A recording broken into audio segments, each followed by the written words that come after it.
तर आजचे हे तोले गावामध्ये लग्नाचा सोहळा अगदी चांगल्या प्रकारे पार पडलेला आहे आणि विशेष म्हणजे मी ह्या गावाचा एक जावई आहे आणि येथे मला एवढा सन्मान दिला जातो. माझे भाचे असतील, साले असतील, काही सासरे असतील. सासराला फक्त 2-3 राहिले आहेत आता, पण तरी आहेत.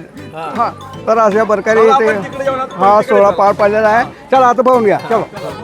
हां, तर हे तुम्ही पाहू शकता. आता याला आपण शेवटचीच पंगत म्हणू. आता शेवटची त्यांची आहे का माझी आहे ते काही सांगता येत नाही. हां, असं आहे. आता तर झालं त्यांचं पार. तर हे तुम्ही पाहू शकता. हां,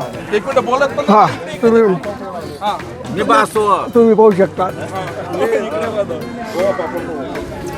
अरे बापू म्हणा नाही हो का हो यार नाही नाही नाही नाही येऊन याला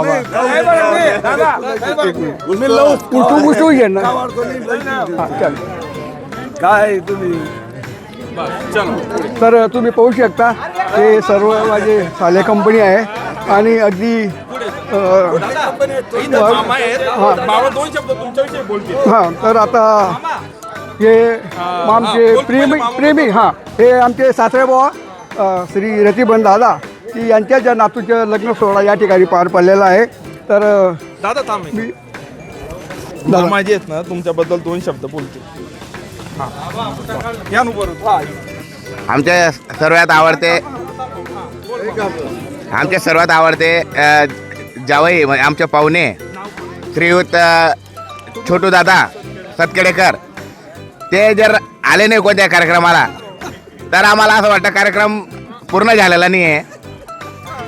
ते जोपर्यंत येत नाही आम्ही 4-5 दिवसाच्या अगोदर प्रत्येक लग्नामध्ये आम्ही त्यांना 4-5 दिवस अगोदर बोलवत असतो. तेही विनंतीस मान देऊन आम्ही लग्नाच्या दिवशी बोलवतो. ते 4-5 दिवस अगोदर येतात. तरी त्यांच्या आमच्यावर प्रेम आहे. आता पाहुण्या नाही काही विनंती आहे नाही लवकर निघू नका. बस त्यांनी त्यांनी आमची थोडीशी काळजी घ्यावी. आता लग्न संपलेलं आहे तर जे बोंजेने शेव पाठवून देऊ घरी.